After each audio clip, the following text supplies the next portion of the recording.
Now we come to vector product or cross product. Suppose we have two vectors, vector A and vector B. इन दो vectors का cross product हम कैसे लिखते हैं? Vector A cross B. Vector product बोलते हैं, इस cross की वजह से इसको क्रॉस प्रोडक्ट बोलते हैं। ये हमारा क्रॉस प्रोडक्ट हो गया। अब इस क्रॉस प्रोडक्ट को हमें डिफाइन करना है। इसको डिफाइन कैसे करेंगे? Suppose this is a plane. इस प्लेन में सपोज करो हमारे पास दो वेक्टर्स हैं। एक वेक्टर ये हो गया वेक्टर बी, और दूसरा वेक्टर मैं शो कर रहा हूं इस दूसरे कलर से, vector A. This is vector A. ये सेम पॉइंट से चल रहे हैं आपके। सेम पॉइंट पे हम कह सकते हैं इनकी दोनों की टेल जो है that is at same point. Okay, ये प्लेन में दो वेक्टर्स हैं, ऐसे मैं दिखा सकता हूं। ये वेक्टर बी है और ये वेक्टर ए। बी रेड है और ग्रीन हमारा ए वेक्टर हो गया। अब ये सेम प्लेन में एक्ट कर रहे हैं, इन दोनों की टेल एक ही पॉइंट पे है, तो क्या होगा? इन दोनों का वेक्टर प्रोडक्ट जो होगा that will be perpendicular to this plane. ये जो प्लेन है जिसमें ये दोनों लाई कर रहे हैं, इन दोनों के परपेंडिकुलर होगा। और उसको हम कैसे दिखाएंगे? वेक्टर सी से। Vector C equal to vector A cross B. तो यहां से हमने कहा कि इनका दोनों का दो वेक्टर्स का क्रॉस प्रोडक्ट भी वेक्टर ही आएगा, that will be a vector also. और इसको वेक्टर ए क्रॉस बी को हम कैसे लिख सकते हैं? Magnitude of A into magnitude of B into sine of angle between them. ये साइन थीटा ले लिया। थीटा कौन सा एंगल होगा? ये ए और बी में जो स्मॉलर एंगल होगा, जो कम वाला एंगल होगा, मिनिमम एंगल, वो हम थीटा लेंगे। अदरवाइज आपका यहां से देखते हो ए और बी में ये एंगल भी हो सकता है यहां से यहां तक, ठीक है।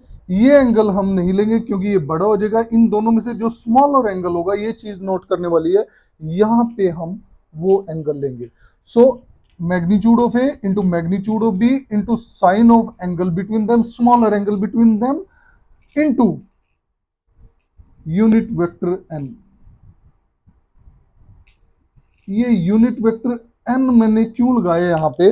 मैंने आपको बताया कि इन दोनों का वेक्टर प्रोडक्ट इस जिस प्लेन में लाई करते हैं उसके परपेंडिकुलर होगा, और वो भी एक वेक्टर ही होगा जिसको हमने वेक्टर सी से रिप्रेजेंट किया। तो अगर ये वेक्टर है इन दोनों का क्रॉस प्रोडक्ट, तो कुछ डायरेक्शन इसके पास होनी चाहिए। ये जो यूनिट वेक्टर हमने एन लिया, ये unit vector N, this will give the direction of this product. N का मतलब क्या है? एन को हम यहां पे नॉर्मल भी बोल सकते हैं, नॉर्मल, ठीक है। इसलिए मैंने वेक्टर एन यहां से लिखा। नॉर्मल मींस दिस प्रोडक्ट और this vector C is perpendicular to the plane which is containing vector A and vector B. या हम बोल सकते हैं कि जिस प्लेन में ए और बी लाई करते हैं उसके नॉर्मल हमारा प्रोडक्ट आएगा, या क्रॉस प्रोडक्ट दोनों का आएगा। इसलिए मैंने इसको यहां पे यूनिट वेक्टर एन से दिखाया। तो अगर हम इसका मैग्नीट्यूड लें, सी मान लिया हमने, C is the magnitude of A cross B, तो वो कितना आएगा? A B sine theta. यहां से ये वेक्टर साइन जो यूनिट वेक्टर है ये हट जाएगा। अब simply this will be magnitude of A cross B, magnitude of A cross B, इसका मैग्नीट्यूड होगा। Theta lies between 0 degree to 180 degree. और कैसा होना चाहिए ये मैं आपको पहले भी बता चुका हूं। This angle theta should have the smaller values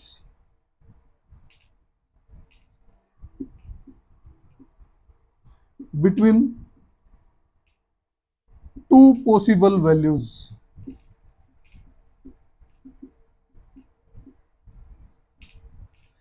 ये दो पॉसिबल वैल्यू है ना, एक तो ये थीटा हो गया और एक यहां से इन दोनों के बीच में भी एंगल है। तो इन दोनों में से जो स्मॉलर होगा, ये स्मॉलर है, वो थीटा की वैल्यू होनी चाहिए, वो हम यहाँ पे कंसीडर करेंगे। सो अगर थीटा हमारा 0 है या 180 है, अगर थीटा इक्वल टू 0 डिग्री और 180 डिग्री, उस केस में सी कितना आएगा? व्हाट विल बी सी, या magnitude of A cross B will be 0। Magnitude of A cross B will be 0। तो यहां से हम कंक्लूड कर सकते हैं, if two vectors are parallel, theta 0 होगा तो वेक्टर पैरेलल होंगे, और anti parallel, then their vector product will be 0। यहां से हम देख सकते हैं, चाहे आप यहां से देख लो, साइन 0 0 होगा, ठीक है, तो उस केस में ए क्रॉस बी भी 0 होगा, उसका मैग्नीट्यूड भी 0 आएगा। तो अगर दो वेक्टर्स हमारे पैरेलल हैं, उस केस में वेक्टर प्रोडक्ट विल बी 0। अगर साइन पाई लें, हम 180 की बात करें अब, ठीक है, anti parallel, anti parallel means 180 degree है दोनों के बीच में जब एंगल है, तो उस केस में भी हमें पता है साइन एन पाई 0 होता है, उस केस में भी वेक्टर प्रोडक्ट 0 होगा, या इसका मैग्नीट्यूड जो होगा दैट विल आल्सो बी 0। लेकिन स्केलर प्रोडक्ट के केस में अगर हम लेते थे, in case of scalar product, अगर दो वेक्टर्स पैरेलल हैं, देन ए डॉट बी अगर दोनों पैरेलल हैं, उस केस में A into B into cos 0, ठीक है, cos 0 1 होता था, so this will be A B. तो यहां पे जो इनका मैग्नीट्यूड आया, इनका डॉट प्रोडक्ट आया, दैट इज मैक्सिमम। तो यहां से हम देखते हैं कि स्केलर प्रोडक्ट जो आया, जब दो वेक्टर्स पैरेलल हैं, उस केस में scalar product is maximum, maximum value होती है, लेकिन क्रॉस प्रोडक्ट की वैल्यू 0 होती है। ऐसे ही अगर हम करें कि जब दो वेक्टर्स परपेंडिकुलर हैं, यहां से हम देखें, अगर दो वेक्टर्स परपेंडिकुलर हैं, perpendicular means theta equal to 90 degree, जब थीटा 90 डिग्री है, उस केस में ए क्रॉस बी की वैल्यू जो होगी दैट विल बी मैक्सिमम, या उनका मैग्नीट्यूड जो होगा मैक्सिमम आएगा क्रॉस प्रोडक्ट के केस में। In cross product when theta equal to 90 degree, then this C magnitude जो होगा, magnitude will be maximum.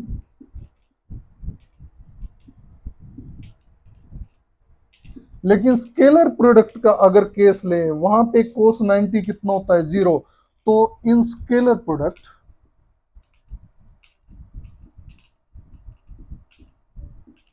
when theta equal to 90 degree, magnitude is 0, magnitude is 0। किसका मैग्नीट्यूड? स्केलर प्रोडक्ट का, ठीक है। ये यहां पे किसका मैग्नीट्यूड कहा मैंने? ये क्रॉस प्रोडक्ट की बात की, क्रॉस प्रोडक्ट का मैग्नीट्यूड, यहां पे स्केलर प्रोडक्ट का मैग्नीट्यूड, यानी ए क्रॉस बी का मैग्नीट्यूड होगा, वो हमारा मैक्सिमम आएगा जब थीटा 90 डिग्री है, और जब थीटा 90 डिग्री है तो जो डॉट प्रोडक्ट है उनका मैग्नीट्यूड होगा दैट विल बी 0, क्योंकि cos 90 यहां हम लेंगे, 0 की जगह 90 लेंगे, और cos 90 0 होता है, तो ए डॉट बी का जो मैग्नीट्यूड आएगा दैट विल बी 0। अगर मैं ये कोई प्लेन लेता हूं, दोबारा से इसको बना रहा हूं, ये कोई प्लेन लिया मैंने, इस प्लेन में मैंने ये दो वेक्टर्स शो किए, वेक्टर बी और ये वेक्टर ए। इनके बीच में एंगल जो है वो थीटा है। अब इसका जो प्रोडक्ट आएगा, क्रॉस प्रोडक्ट इन दोनों का, उसकी दो डायरेक्शन हो सकती है। एक डायरेक्शन तो इस प्लेन के अबव हो सकती है, दूसरी डायरेक्शन प्लेन के बिलो हो सकती है। अबव कब होगी और बिलो कब होगी, वो हम, दो रूल होते हैं यहां पे। एक होता है राइट हैंड थंब रूल, और दूसरा है राइट हैंड स्क्रू रूल। इन दोनों रूल्स से मैं आपको बताऊंगा कि डायरेक्शन कब अप होगी और डायरेक्शन कब डाउन होगी। Now we take the case A cross B. A cross B के केस में इस प्लेन के अबव होगी प्रोडक्ट की डायरेक्शन या बिलो होगी, वो अभी डिस्कस करेंगे हम इन दोनों रूल से। सपोज करो ये ब्लैक जो है ये मैं वेक्टर बी बता रहा हूं यहां पे, और ये ब्लू है वेक्टर ए। अब मैं वेक्टर ए को बी के पैरेलल लेके जाता हूं। देखो दोबारा से, ए को रोटेट किया मैंने ताकि ये बी के पैरेलल चला जाए। ठीक है, तो मैंने क्या किया यहां से, ये देखो ये हमारा था, यानी इस फिंगर्स को मैंने ऐसे कर्ल किया, फिंगर्स को मैंने कर्ल किया बी की तरफ। ठीक है, तो यहां से ये फिंगर्स को मैंने कर्ल किया बी की तरफ गया, तो थंब की डायरेक्शन क्या होगी, थंब की डायरेक्शन यहां से देखो आप दोबारा से, ब्लू को मैंने वेक्टर बी कहा था। ठीक है, तो यहां से देखो इसको मैंने ऐसे लेके आया। ठीक है, फिंगर्स को कर्ल किया टुवर्ड्स बी, तो ये जो थंब की डायरेक्शन है, थंब की डायरेक्शन कहां है, अपवर्ड है। तो यहां पे मैं थंब की डायरेक्शन दिखा देता हूं, ये थंब की डायरेक्शन अपवर्ड मैंने शो कर दिया यहां पे। ठीक है, ये इन दोनों के प्लेन ये सेम प्लेन में लाई करें, तो इनके परपेंडिकुलर प्लेन हो गया जो, that will give the direction of their cross product, C equal to A cross B. और कैसे दिखाया मैंने, this is by right hand thumb rule. तो यहां से मैं ये दिखा देता हूं ऐसे, ये फिंगर्स हैं सपोज करो मेरी, ये थंब हो गया। ठीक है, तो फिंगर्स को यहां मैंने ये कर्ल किया, कैसे कर्ल किया, ए से बी की तरफ। ठीक है, जो ए वेक्टर था वहां से रोटेट किया फिंगर्स को, किसकी तरफ रोटेट किया, बी की तरफ किया। तो ये थंब की डायरेक्शन जो होगी, that will give direction of their cross product, या प्रोडक्ट सिंपली हम कह सकते हैं, इसकी डायरेक्शन इस राइट हैंड थंब रूल से देंगे। अब बात करते हैं राइट हैंड स्क्रू रूल। अब स्क्रू रूल में क्या होगा, सपोज करो ये स्क्रू है हमारा,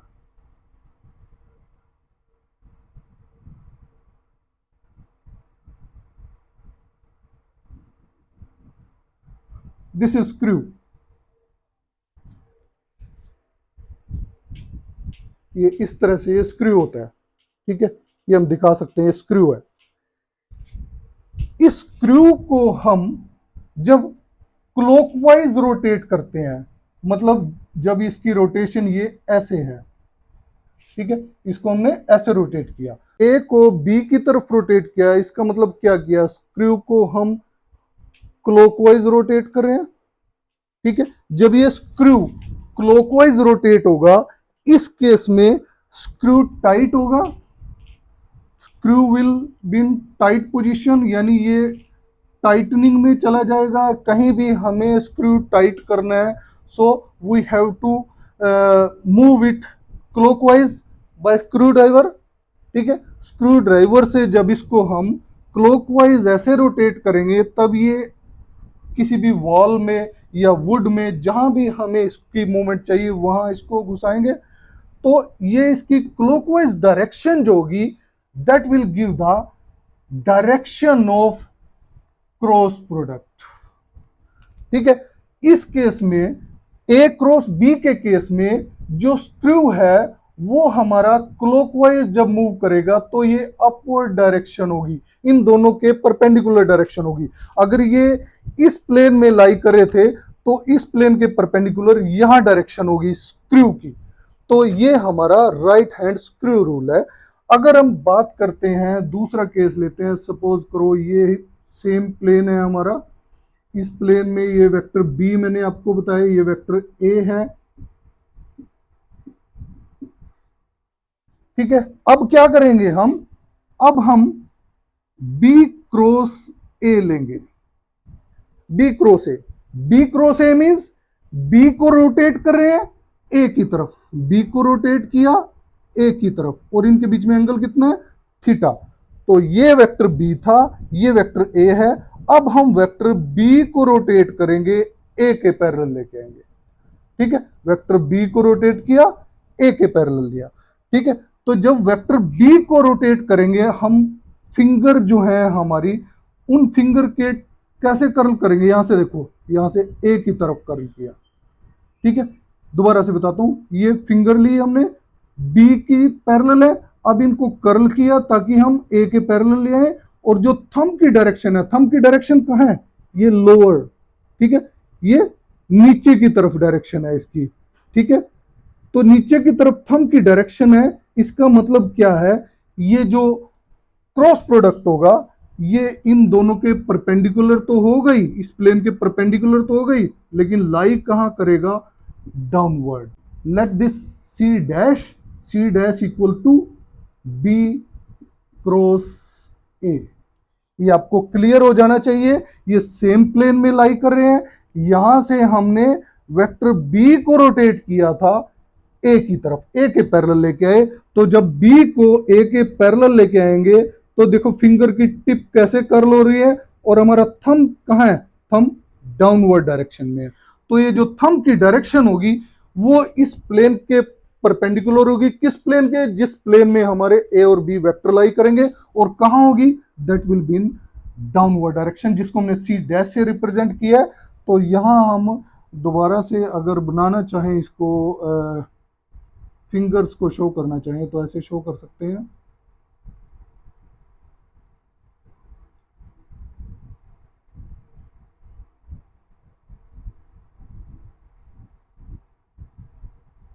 सो दिस थंब, ये जो थंब की डायरेक्शन है, this will give the direction of cross product. और कैसे, ये ऑर्डर दिया है। तो यहां से हम देखते हैं कि A cross B equal to minus B cross A. ये माइनस साइन क्यों लिया, क्योंकि हम ए क्रॉस ले रहे हैं, तो थंब, ये राइट हैंड थंब रूल है, इसकी डायरेक्शन हम अपवर्ड ले रहे हैं, और जब ये यहां से ले रहे हैं तो ये डायरेक्शन हमारी डाउनवर्ड आई। तो माइनस साइन क्या शो करता है, ये दोनों मैग्नीट्यूड में तो इक्वल होंगे लेकिन डायरेक्शन इनकी ऑपोजिट है। ये इट मींस, इसका मतलब क्या है, इसका मतलब ये है कि जो वेक्टर प्रोडक्ट है इज नॉट कम्यूटेटिव, कम्यूटेटिव नहीं है वेक्टर प्रोडक्ट, क्योंकि इनके बीच में ये नेगेटिव साइन आ जाता है, ठीक है। अब इसको जैसे हमने स्केलर प्रोडक्ट में एक्सप्लेन किया था कि हम ए डॉट बी को इस तरह से लिख सकते हैं, A into B cos theta. So this is product of magnitude of A and magnitude of component of B parallel to A. ऐसे ही मैंने आपको बताया था कि ए डॉट बी को हम दूसरे तरीके से भी लिख सकते हैं, ए कोस थीटा इंटू बी, ठीक है। डॉट नहीं है, ये मल्टीप्लिकेशन है यहाँ पे जो मैंने शो किया, ए कोस थीटा इंटू बी। तो यहाँ पे हम इसी तरह से इसको क्रॉस प्रोडक्ट को भी एक्सप्लेन कर सकते हैं। सपोज ये वेक्टर ए है हमारा और ये वेक्टर बी शो किया मैंने, ठीक है। इस बी पॉइंट से मैं यहाँ परपेंडिकुलर ड्रा कर लेता हूँ। सपोज ये परपेंडिकुलर है, ये एंगल इन दोनों के बीच में थीटा है। सपोज ये पॉइंट एम एन ओ, ठीक है। What is N O, N O is projection of B on A, A के ऊपर बी का प्रोजेक्शन है। और you can say component of B perpendicular to A, यहां क्या था वो, component of B parallel to A, scalar product में। ये क्या है? N O, N O is component of B perpendicular to A. तो हमें एनओ निकालना है, उसके लिए क्या करेंगे? साइन थीटा लेंगे। Sign theta equal to perpendicular upon hypotenuse, hypotenuse is M N, so M N आपको पता है बी है, so N O equal to B sine theta. ये हमारा यहाँ से यहाँ तक बी साइन थीटा गया, means N O is B sine theta. What is B sine theta? B sine theta is component of B perpendicular to vector A. तो ये A cross B के मैग्नीट्यूड को हम कैसे लिख सकते हैं?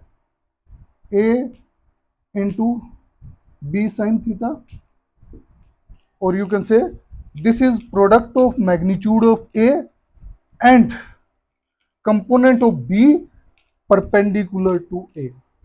ऐसे ही दूसरा केस हम यहां से बता सकते हैं कि अगर हम ये वेक्टर ए लिया हमने और ये वेक्टर बी लिया, ये एंगल थीटा इनके बीच में, अब हमें component of A perpendicular to B निकालना है। इसके लिए क्या करेंगे? हम यहां से इसको एक्सटेंड कर देंगे, ठीक है। यहां से एक परपेंडिकुलर ड्रा करेंगे बी के ऊपर। ये हमने बी के ऊपर परपेंडिकुलर ड्रा कर लिया। सपोज ये पी पॉइंट है, ये क्यू है, ये आर पॉइंट है। So from triangle P Q R, P Q R triangle से साइन थीटा किसके इक्वल आएगा? Sign theta is perpendicular upon hypotenuse, so perpendicular is Q R, and what is hypotenuse in this case? Hypotenuse is this A, or you can say PR. So this implies QR equal to A sin theta. तो ये QR जो आया हमारा, this is A sin theta। तो यहां से हम दोबारा क्रॉस प्रोडक्ट को कैसे लिख सकते हैं? इसका मैग्नीट्यूड कैसे लिख सकते हैं? A cross B equal to A sine theta into B. हमें पता है magnitude of A cross B क्या होता है? ए बी साइन थीटा, ये मैग्नीट्यूड होता है। तो यहां से हम अब ए साइन थीटा हमने यहां लिख लिया, इंटू बी सेम ही चीज आएगी ना। तो ये ए साइन थीटा क्या है? This is component of A perpendicular to B. तो ये क्या हो गया इसका magnitude? This is product of component of A perpendicular to B and magnitude of B. किस किस का प्रोडक्ट है? Component of A perpendicular to B and magnitude of B. इन दोनों का प्रोडक्ट हमारा ए क्रॉस बी का मैग्नीट्यूड आता है। अब हम कंपोनेंट ऑफ ए लेंगे और component of B. Component of ए मान लिया हमने ए x I cap plus A Y J cap plus A Z K cap. ये ए एक्स ए वाई और ए जेड कंपोनेंट हैं किन तीन डायरेक्शन में? आई जे एंड के। आई जे के क्या है? I J K these are directions. किसकी डायरेक्शन है? These are direction of component of A in the direction of X Y Z. अगर एक्स डायरेक्शन में कंपोनेंट ए एक्स है तो उसकी डायरेक्शन हम आई से रिप्रेजेंट करेंगे, ऐसे वाई डायरेक्शन में जे से और जेड डायरेक्शन में के से। ऐसे सपोज हमारा वेक्टर बी है। वेक्टर बी क्या हो गया? B X I cap plus B Y J cap and B Z K cap. I J K again unit vector हैं जो इनकी डायरेक्शन देंगे इसके कंपोनेंट्स की। बी एक्स की एक्स डायरेक्शन में, बी वाई बी जेड ये वाई और जेड डायरेक्शन में। तो इन दोनों का अगर क्रॉस प्रोडक्ट लें हम, ए cross B, A cross B क्या होगा? ए x I cap plus A Y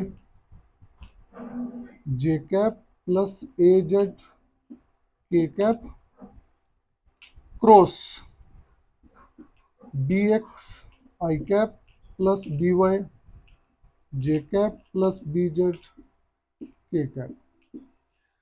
अब इसको सोल्व करने से पहले मैं आपको बता देता हूं कि आई क्रॉस आई, आई क्रॉस आई, मैंने आपको बताया था यहाँ पे कि अगर वेक्टर्स पैरेलल हैं और एंटी पैरेलल,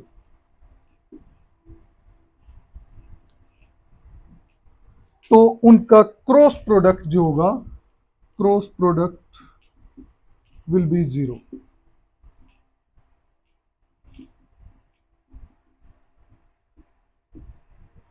मीन्स पैरेलल का मतलब है कि जब थीटा 0 डिग्री है, और एंटी पैरेलल का मतलब जब थीटा 180 डिग्री है। तो जब थीटा 0 या 180 होगा, जब पैरेलल या एंटी पैरेलल होंगे, तो उनका क्रॉस प्रोडक्ट 0 होगा। अब जो दो वेक्टर्स हैं, इस इट मीन्स क्या है, दो वेक्टर हैं वो पैरेलल होंगे, अंडरस्टूड है। दोनों वेक्टर सेम डायरेक्शन में होंगे, दो सेम वेक्टर की बात करूं मैं। अगर दो सेम वेक्टर लिए मैंने आई और आई, तो ऑब्वियस है उनके बीच में एंगल 0 है। अगर उनके बीच में एंगल 0 है तो उनका क्रॉस प्रोडक्ट 0 होगा। ऐसे ही जे क्रॉस जे, अगेन 0। यहां पे हम बोल सकते हैं कि cross product of vector with itself is 0। लिख देते हैं यहां पे, cross product of any vector with itself, अपने आप के साथ क्रॉस प्रोडक्ट होगा अगर किसी वेक्टर का, विल बी 0। तो ये I cross I 0, J cross जे 0, और के क्रॉस के भी 0 होगा, क्योंकि इनके बीच में एंगल 0 है। और आई क्रॉस जे क्या होगा, आई क्रॉस जे मतलब दो वेक्टर्स ये आई जे सेम प्लेन में होंगे, एक प्लेन में होंगे, तो इनका क्रॉस प्रोडक्ट क्या होगा, मैंने आपको बताया था कि इस प्लेन के परपेंडिकुलर होगा। जो ये प्लेन है इसके परपेंडिकुलर प्लेन कौन सा है, I J K, that will be K. This will be equal to minus J cross I, ये इस रूल से मैंने बताया था। ठीक है, ए क्रॉस बी है, A cross B will be equal to minus B cross A. So I cross J will be equal to minus J cross I, और वो किसके, जो इनके परपेंडिकुलर, इन दोनों के परपेंडिकुलर प्लेन कौन सा है, या इस प्लेन के परपेंडिकुलर कौन सा प्लेन है, के प्लेन है। ठीक है, तो ऐसे ही अगर हम जे क्रॉस के लें, जे क्रॉस के, तो that will be equal to I J और के, इनके परपेंडिकुलर कौन सा, इस प्लेन के perpendicular I, and this will be equal to minus K cross J. ऐसे ही के क्रॉस आई, के क्रॉस आई, ये के आई है, एक प्लेन हो गया, इसके परपेंडिकुलर प्लेन कौन सा है, J, and this will be equal to minus I cross K. तो ये कंसीडरेशन हम इसमें ध्यान रखेंगे और इसके मल्टीप्लिकेशन में अप्लाई कर देंगे। तो यहां मैं ये मल्टीप्लिकेशन करता हूं, तो ये मल्टीप्लिकेशन पहले इसकी ए एक्स आई की इससे करता हूं। ठीक है, तो ये हो गया A X B X I cross I plus A X B Y I cross J plus A X B Z I cross K.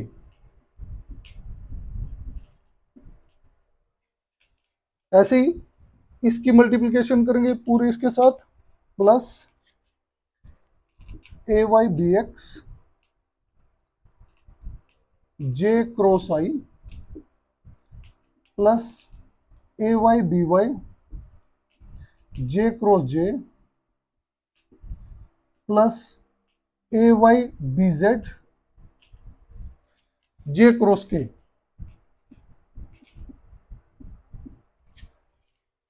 Plus A Z B X K cross I plus A Z B Y के cross J plus A Z B Z के cross के। अब ये हमारा cross product आ गया, इसमें ये rules apply कर देंगे जो हमने यहाँ पे लिए हैं। तो सबसे पहले मैं लिखता हूं ए क्रॉस बी इक्वल टू, इसमें आई क्रॉस आई जीरो है तो ये टर्म जीरो होगी हमारी। पहले जीरो वाली टर्म ले लेता हूं मैं, जे क्रॉस जे, ये टर्म जीरो होगी, इसको मैं यहां क्रॉस कर देता हूं, क्रॉस मीन जीरो, ठीक है। के क्रॉस के, ये हमारी के क्रॉस के टर्म है, दिस इज ऑल्सो जीरो। अब बची यहां पे क्या, सबसे पहले लिखते हैं हम A X B Y, A X B Y I cross J equal to K, this is K cap plus ये टर्म होगी, then A X B Z, what is I cross K, ये आई क्रॉस के है हमारे पास, I cross K is minus J, so this will be minus J, ये term हमारी होगी plus, अब ये क्या है जे क्रॉस आई, जे क्रॉस आई यहां पे है, J cross I equal to minus K, क्योंकि माइनस साइन है तो यहां J cross I will be equal to minus K, तो A Y B X this is equal to minus K plus, ये term इसको सिलेक्ट कर लेते हैं हम, हो गई हमारी, plus A Y B Z, A Y B Z J cross K, this is J cross K I है, सो ये आई लिख दिया हमने, प्लस ये हमारा ये टर्म भी होगी जे क्रॉस के। अब बचेगा ए जेड बी एक्स, ए जेड बी एक्स इंटू के क्रॉस आई, के cross I is J, J plus ये हमारी होगी टर्म ए जेड बी वाई के क्रॉस जे। अब यहां देखते हैं हम के क्रॉस जे, ये है K cross J, this is minus I, minus I. तो अब क्या करते हैं हम, ये आई जे के की टर्म्स हैं उनको इकट्ठा कर लेते हैं। So A cross B equal to I cap लिख लेते हैं यहां पे, आई कैप कहां पे है, एक तो ये आई की टर्म है ए वाई बी जेड, दूसरा आई की ये माइनस है, minus A Z B Y plus जे की टर्म्स कहां कहां है, एक तो पॉजिटिव टर्म ये है हमारी ए जेड बी एक्स, माइनस क्या है A X B Z plus के, के की टर्म्स कहां है, एक तो ये ए X B Y minus A Y B X. तो ये हमारा क्रॉस प्रोडक्ट आया अगर हम दो वेक्टर्स को कंपोनेंट में यहां से लेते हैं आई जे के। तो अगर ये ए क्रॉस बी हमारा सी के इक्वल था, ये यहां पे मैंने दिखाया C equal to A cross B, तो उस केस में ये जो कंपोनेंट होगा ये कंपोनेंट हमारा सी एक्स होगा, ठीक है। ये कंपोनेंट जो होगा this will be C Y and this will be C Z.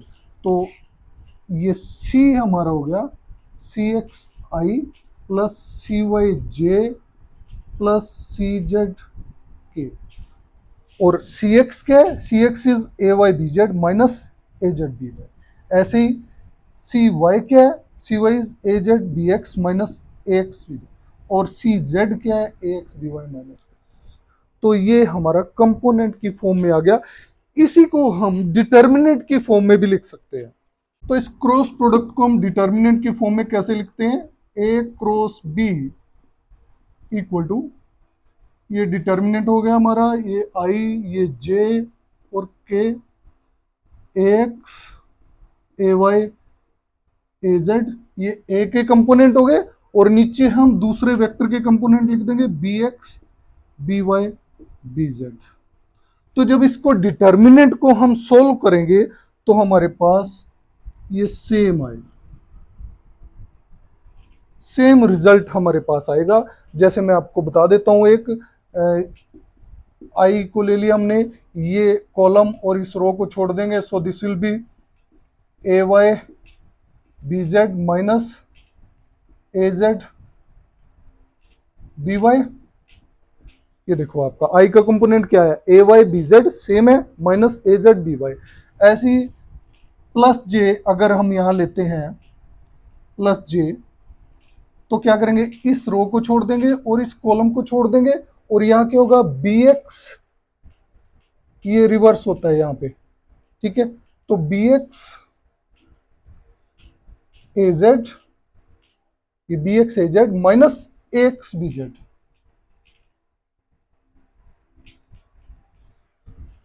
ये देखो ए Z B X minus A X B Z same आ गया।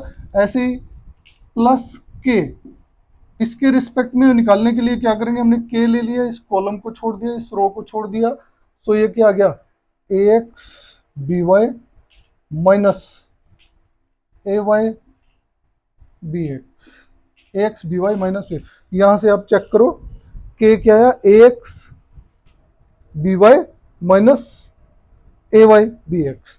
तो ये देखो आपका सेम रिजल्ट आया। अगर हम डिटर्मिनेंट लेते हैं, डिटर्मिनेंट में कैसे लिखते हैं हम, पहले आई जे के लिख देंगे, यूनिट वेक्टर्स को लिख देंगे, उसके बाद फर्स्ट वेक्टर के कंपोनेंट्स लिख देंगे, फिर सेकंड वेक्टर के कंपोनेंट लिख देंगे, और इसको डिटर्मिनेंट मेथड से सोल्व करेंगे तो सेम रिजल्ट आया, जो हमारा रिजल्ट क्रॉस प्रोडक्ट से यहां आया था।